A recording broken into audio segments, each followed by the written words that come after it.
Mr. Silly lives in Nonsense Land, which is a very funny place to live. You see, in Nonsense Land, everything is as silly as it can be. In Nonsense Land, the trees are red, and the grass is blue. Isn't that silly? In Nonsense Land, dogs wear hats.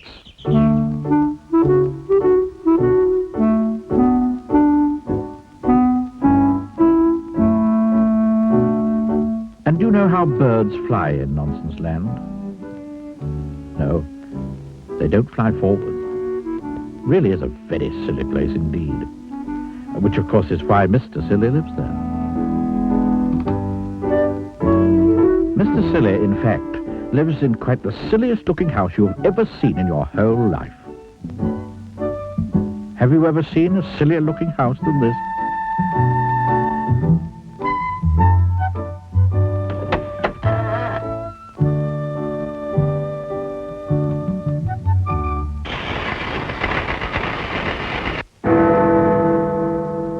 Now, this particular story is all about the Nonsense Cup. You see, in Nonsense Land each year they hold a competition, and the cup is awarded to whoever has the silliest idea of the year. Mr. Silly had never won the cup, but each night, lying in his bed, he dreamed about winning it. In order to win the Nonsense Cup, Mr. Silly realized that he would have to think up something remarkably silly. He pondered over the problem one morning at breakfast.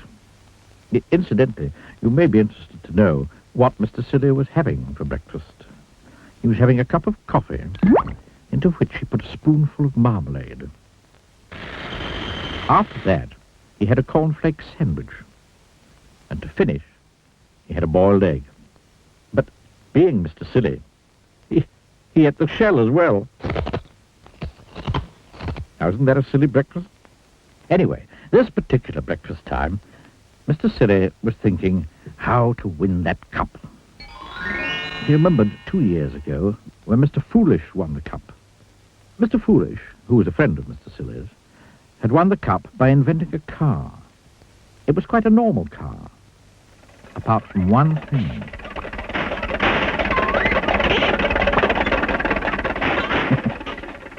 Isn't that silly? Mr. Silly thought and thought. He even had another cup of coffee with marmalade. That didn't help either. So, he decided to take a walk.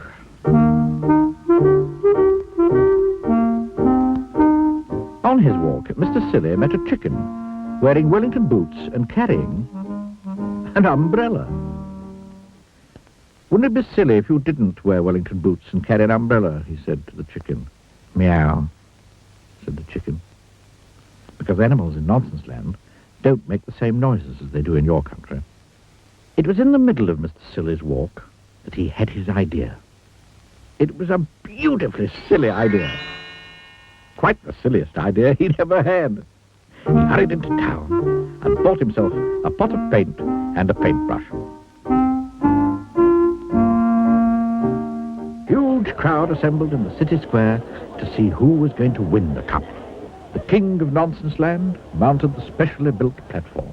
One of the silliest ideas of the year is by Mr. Muddle, the farmer. He has managed to grow, of all things, a square apple.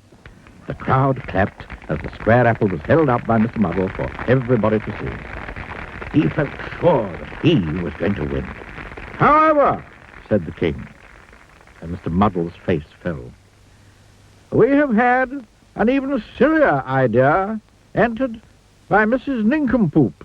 It was a teapot, quite the silliest teapot there had ever been. The crowd broke into thunderous applause. I therefore have great pleasure, announced the king, in presenting the Nonsense Cup to... Just then he looked up and stopped in astonishment. Now, in the middle of the square, there is a tree. It's always been there. And it was at this tree that the king was looking in astonishment. What, he cried, has happened to that tree? Everybody turned to look. The tree had green leaves. bright green leaves. Not red leaves, like all the trees in Nonsense Land, but green. There was a gasp from the crowd. It was me, piped up Mr. Silly. I painted all the leaves green last night when you were all asleep. A green tree, exclaimed the king. Who ever heard of a green tree? A green tree, shouted the crowd. How silly! And they started to applaud wildly. Mr. Silly smiled, modestly. The king held up his hands. I think, he said, that this is the silliest idea I have ever heard of. And therefore, I award the Nonsense Cup to Mr... What did he say his name was? To Mr. Silly. The crowd cheered and cheered. Mr. Silly went quick with pride. And a bird, perched high up in the branches of the silly green tree, looked down. Woof, it said, and flew off, backwards.